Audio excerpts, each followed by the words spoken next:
Hello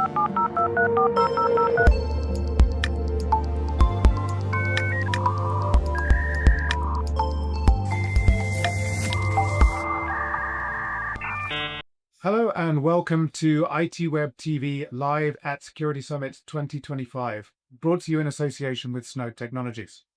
Now I'm joined by Nicole Cader, who is the cybersecurity learning lead at Absa. Nicole has been part of a panel discussion, which is about the cybersecurity skills shortage. Maybe I should put an asterisk around skill shortage, but we'll come on to that. Nicole, is the shortage as severe as it's made out to be, or is it kind of a bit nuanced?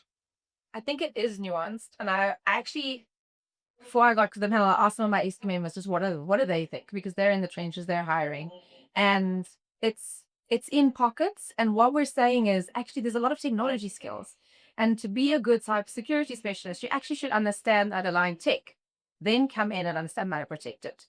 So I think in some pockets like cryptography, you struggle to find that very niche specialized skill. In other places, we actually have a larger view to work from. And I do think it's more of an experience thing that we're short on versus a numbers. Because I run the academies, I have, which focuses on youth, and in South Africa we have 45% unemployment rate in terms of the youth. They are people. We will train them and we need to take a chance on them. So I like that idea, and it seems like such an obvious, we have this big bunch of people and this big skill shortage. How do we get that? Like, who's going to take the chance in them? And I think that's probably the thing, is that some of the institutes and the kind of academies you're working with give them that life experience or real life, working life experience. But how do we do that? How do we scale that up on a massive? And that is actually my focus this year, because we've been running the academy since 2019. So Absa sponsors it. We take them on an internship. They get that real world experience, but it's only at Absa. Okay. And actually, I was in a conference in Geneva, and there's lots of education programs where nobody's offering jobs. And actually, our CISO is like, this doesn't work if we don't offer jobs. And so my focus now is to talk to other partners, our vendors. You all need cybersecurity skills. Like third-party risk is a thing. So why don't you either stand up your own or sponsor students or take them on once they're finished studying with us? And there's no kind of kickback. We're not asking for any money in return. We really just believe that if we provide opportunities to those who need it, and it's marginalized youth that we're looking at, or people from marginalized communities, you actually start to create a hope in our society. And that's, I think, it's going to change the way we see the economy in South Africa. Never mind just talking about cybersecurity. And the other thing is we have a footprint in a number of African countries. We want to scale this across Africa. So we're starting to talk to the countries around what their needs are and how we can help. Okay, that's good to hear. Do you think is that potential market that we're overlooking? Are we doing enough to kind of reskill and upskill? I know we've got this whole idea that AI is coming in and it's going to take jobs and we just need to refocus people. But I think that's like not a lie that the tech industry solves, but I think it's something it's easier to say and it's probably hard to do. A little bit sensational. Yeah. But yeah, I mean, are we kind of doing enough to kind of get the good talent that we already have and kind of shift them into the skills areas? To be honest, I actually think we're still quite traditional in what we think we're looking for. So I think we can broaden our mindset in terms of thinking people from diverse backgrounds will bring something different. So I didn't start in cybersecurity. I started in human resources. That was industrial side because my background. Ended up an engineering team, ended up here. So I think that careers are now more like a jungle gym. It's not necessarily just a linear ladder. And if we can just open our minds to that, we can actually bring in people who, like from a risk perspective, lawyers are a great type of skill to bring in.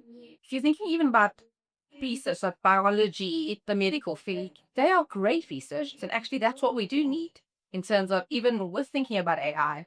It's not just about like spewing in a prompt and getting feedback. You actually need to think a little bit about what you're getting back. And after what we did do, this is actually how the Cyber Academy started. We reskilled a group of people in our transactional banking teams, and they're currently in our SOC at the moment. So it does work. You just have to actually take the time to do it. And it's not a quick fix. Yeah.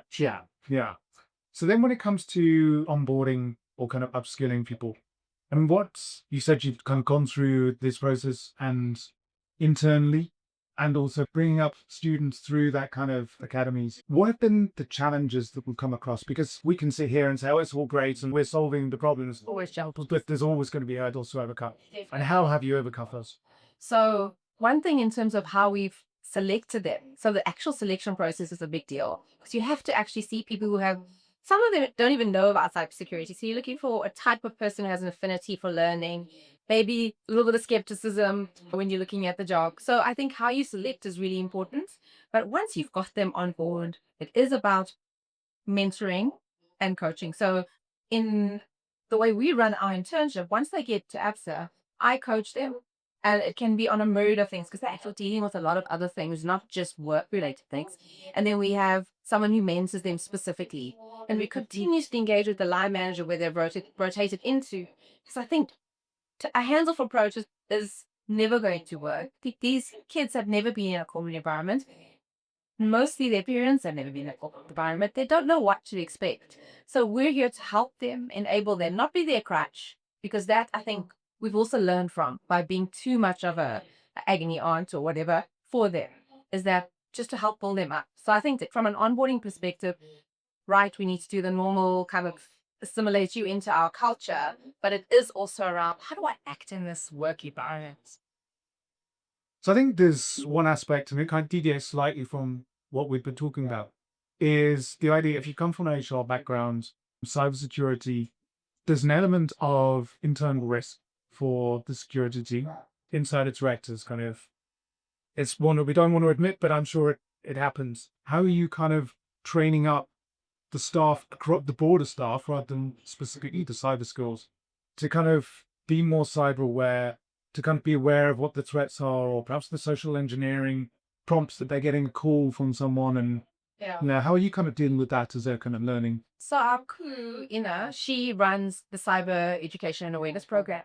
And throughout the year, we have phishing campaigns, really in order to ensure that even if we do get duped by an incidental campaign, it's something we can learn from.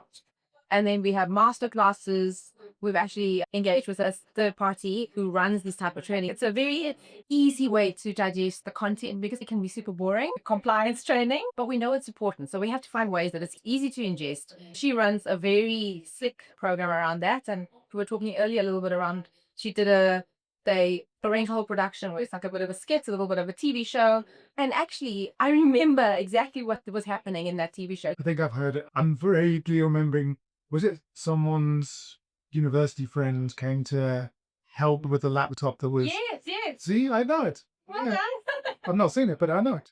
Like TV. And actually, what you say is that please let your family and friends also watch. And so we're trying to like broaden the net and also trying to think of ways to educate our customers because the human really is the weakest link in a way. Everyone's minds, like cognitively, I think we've got so much of a mental load at the moment that it's so easy to get duped by something that looks urgent or looks like we have to address it. So you mentioned the TB thing, and I think that is probably very effective, and the phishing campaigns. But what do you think? How's cybersecurity changed over like at Absa and over the years?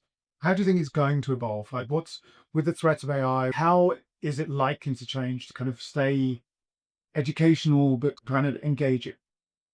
So I think and because I'm not actually technical, right? So the way I've observed it is that it's starting to become that the way education is going is that it's trying to show us just how easy it is in your everyday life to be duped, so that you can easily spot the the phishing scams when they're coming to you. So I think that before it used to be here's compliance training, just do it. Now we're trying to nuance it in terms of what are we seeing people are affected by?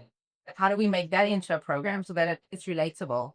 So that's what I see. But I also see that cybersecurity is not just a side thought anymore. It's like someone told me that this particular summit wasn't as well attended before, and now this like they are blown away by how big it's become. And I think, I mean, I haven't, this is my first one, so I'm quite excited to be here. You'll be back next year, hopefully. The board is talking about it. They're keen to understand what is happening and how we're progressing. They know what our top threats are. They know what we're doing about it. And they are not cybersecurity specialists. I think if you are in the business, even if you're just an everyday man in the street, right? If you're not talking or thinking about cyber, I think you're a little bit behind already. Yeah. So I think the way it's going is that it's going to be something that we're all going to know about. Yeah, I think that's a challenge that Digital Set we were kind of talking forward. I think it's something of how do we raise the wider kind of community, the wider population's awareness? How do we kind of do that? I don't know, some of the banking apps will kind of send you notifications when you log in and like, did you know this is what phishing is and blah, blah, blah. But I think that's kind of targeting very digital savvy audience already. It's the people who aren't on X, Twitter, whatever it's called, who aren't on TikTok, who aren't kind of adopting this stuff all the time, who occasionally have to kind of do stuff. And suddenly there's someone phoning and, oh, I can help you with that. Just give me your ID number and back. My mother-in-law was a prime example. Someone called and said, your credit card has been hacked. You need to give me your CPV number at the back of your car now. And you never give that. And so she came to me and said, I don't know what this is. We looked it up. We ended up calling the fraud department. They said, we don't know who this person is. And so we were able to stop it because I'm aware. Yeah. What about if there's not somebody like me in the house who's able to help? Yeah. And I think going to old age homes, going to schools, that is something that is our next. Yeah. We've actually started talking about it. So maybe next year when you ask me, Okay. I'll tell you a different story. Okay. Good. Yes. That's, yeah.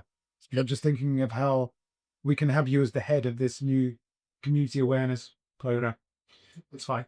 We'll talk about it. I actually feel like I've landed in the butter with this job because I feel like it's part of my purpose around helping others. And this is a real way in order to help safeguard what people have, the little people have. What advice would you give to CISOs or HR? You are struggling with training talent, retaining talent. Just going back to the original subject. How do you, without paying the big bucks, keep hold of talent? How do you kind of, make sure that they're not hot job hogging? I actually think it comes down to culture and the relationship you have with your team. I found that if I understand my team individually and what's important to them, and I give them that flexibility that they need, you're able to keep your team. I'm not afraid of people actually growing and moving on to other things because I think you learn that you can grow a team member. So I'm not about holding on and keeping a low attrition. I am about having a diverse group of people. And if you have people that are entry level, middle level, also maybe towards the end of their current career, I guess, who's going to stop working, then you have different cadences of where people will leave and join. So I think that's important, is understanding the people you work with and supporting them regardless. Yeah, that's what I would say. And I'd say, remember when 20, 30 years ago, I can't even believe that that's how long I've been working. Someone took a chance on you. Someone said, yes, you have to do the same. Otherwise, this world does not go around.